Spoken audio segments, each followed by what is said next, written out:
आज हम बात करेंगे एक ऐसी उड़ान की जो सिर्फ पंखों से नहीं भरी जाती, बल्कि हौसलों, सपनों और संघर्ष से तय की जाती है। धरती पर जन्म लेने वाला हर इंसान खास होता है, लेकिन कुछ लोग अपनी जिंदगी यहीं तक सीमित रख देते हैं और कुछ ऐसे होते हैं जो खुद से कहते हैं, लेकिन उड़ान सिर्फ आकाश में पंछी भरते हैं। ऐसा मत समझिए। सच्ची उड़ान तो तब होती है जब एक गरीब बच्चा डॉक्टर बनता है, जब एक किसान का बेटा अंतरिक्ष वैज्ञानिक बनता है, जब एक साधारण लड़की देश की राष्ट्रपति बनती है। ये उड़ानें पंखों से नहीं, सपनों से भरी जाती हैं। मुझे रुकना नहीं है, मुझे उड़ना है।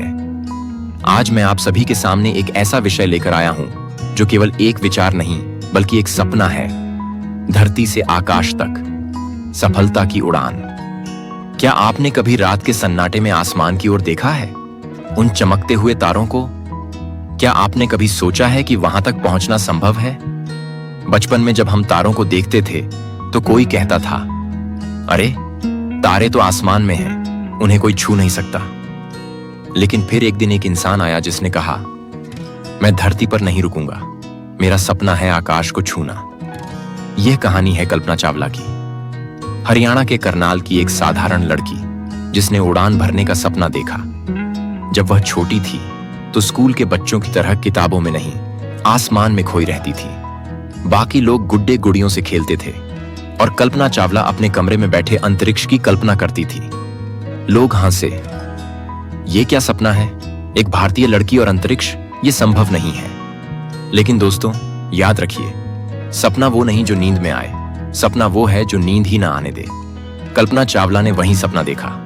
उसे अमेरिका जाना था, इंजीनियर बनना था और अंततः नासा तक पहुंचना था। समस्या आई पैसों की, समस्या आई भाषा की, समस्या आई समाज की सोच की, पर उसने हार नहीं मानी।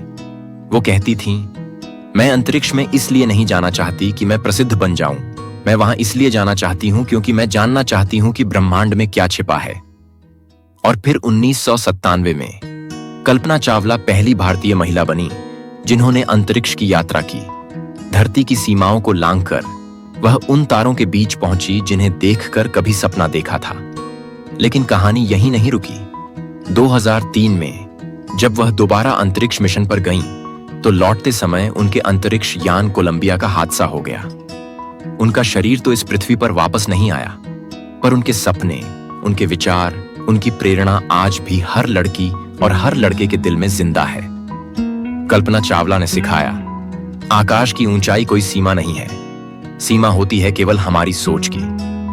मेरे दोस्तों, धरती से आकाश तक की उड़ान केवल रॉकेट से नहीं होती। यह उड़ान होती है आपके सपनों की, आपके दृढ़ निश्चय की और आपके कर्म की। आज आप जिस भी परिस्थिति में हो, याद रखिए, अगर कल्पना चावला जैसे लोग कर सकते हैं तो आप भी कर सकते हैं। शर्त बस एक है, आपका सपना आपको हर दिन जगा रहा हो, आपको हर रात बेचैन कर रहा हो। आपकी सफलता की उड़ान कोई और तय नहीं करेगा, वो उड़ान आपको खुद भरनी है। आपका सपना छोटा हो या बड़ा, बस इतना तय कर लो, मैं हार नहीं मानूंगा। हर सुबह जब सूरज निकलता है, वो ये नहीं सोचता कि आज बादल होंगे या नहीं, वो बस चमकता है और तुम्हें भी बस चमकना है। आइए हम सब ये प्रण लें कि हम भी अपनी जिंदगी में उड़ान भरेंगे, हम भी सीमाओं को तोड़ेंगे और एक दिन अपनी मेहनत और लगन से वह मुकाम हासिल करेंगे जहां से हम कह सकें, मैंने धरती से आकाश तक की उड़ान भर ली है। तो चलो उड़ो, ऊंचा उड़ो, क्योंकि ये आकाश भी छोटा है तुम्हारी हिम्मत के आगे। अगर ये वीडियो आपको पसंद आया हो तो इसे लाइक कीजिए, अपने दोस्तों के साथ शेयर कीजिए और ऐसे ही मोटिवेशनल वीडियो के लिए चैनल को सब्सक्राइब करना ना भूलें। मिलते हैं अगली उड़ान में। जय हिंद, धन्यवाद।